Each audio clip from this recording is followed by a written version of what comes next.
Salam calon guru penggerak. Salam sejahtera untuk kita semua. Pada video kali ini, saya memberikan judul Pendidikan sebagai Tuntunan Hidup.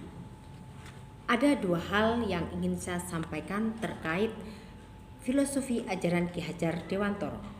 Yang pertama, salah satu ajaran Ki Hajar Dewantoro yaitu menganggap bahwa pendidikan merupakan suatu tuntunan di dalam hidup tumbuhnya anak-anak. Artinya, bahwa hidup tumbuhnya anak itu terletak di luar kecakapan atau kehendak kita kaum pendidik.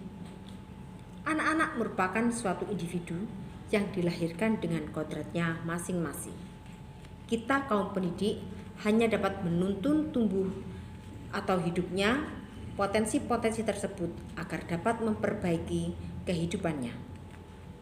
Kita sebagai kaum pendidik tidak dapat memaksakan anak untuk lepas dari kodratnya. Namun sebagai pendidik, kita hanya dapat memberikan arahan, bimbingan, dan tuntunan melalui ilmu pengetahuan dan keteladanan budi pekerti sehingga anak-anak akan tumbuh secara optimal sesuai dengan potensi yang ada pada dirinya masing-masing.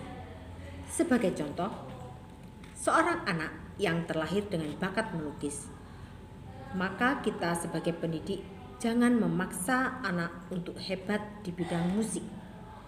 Peran pendidik di sini adalah menggali potensi tiap peserta didik hingga dia akan menemukan kekhususan yang dimiliki oleh setiap siswa.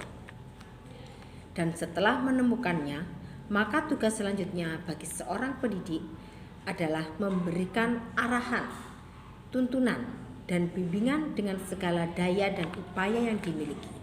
Misalnya, melalui pengelompokan kegiatan ekstrakurikuler sesuai dengan perminatan dan bakatnya, atau dengan keikutsertaan dalam kegiatan-kegiatan kompetisi antar sekolah sesuai dengan potensinya.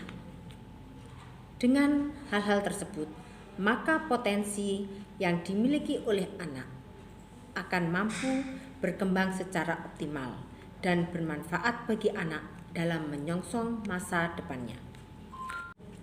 Hal kedua yang ingin saya sampaikan yaitu bahwa Ki Hajar Dewantoro juga mengajarkan bahwa watak manusia terdiri dari dua bagian, yaitu intelligible dan biologis. Intelligible meliputi kecerdasan angan-angan atau kecerdasan pikiran, sedangkan biologis meliputi dasar hidup manusia. Dari dua watak tersebut yang dapat berubah adalah intelligible. Disinilah pendidikan memegang peranan yang sangat penting. Melalui pendidikan, kecerdasan anak dapat terus ditingkatkan. Untuk melakukan hal itu, diperlukan kecakapan dari para pendidik dalam mengelola pembelajaran yang kreatif, inovatif, serta menumbuhkan kemampuan bernalar kritis.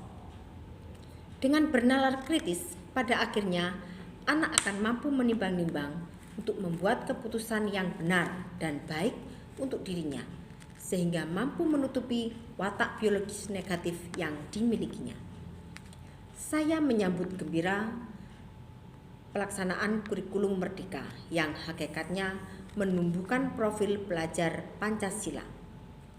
Melalui implementasi kurikulum merdeka, maka nyatalah bahwa peran pendidikan utamanya adalah menuntun kehidupan anak agar berkembang secara optimal sesuai kodratnya masing-masing, serta pendidikan sebagai tuntunan untuk mengembangkan kecerdasan pikiran sehingga anak mampu menimbang dan membuat keputusan yang benar dan baik untuk dirinya.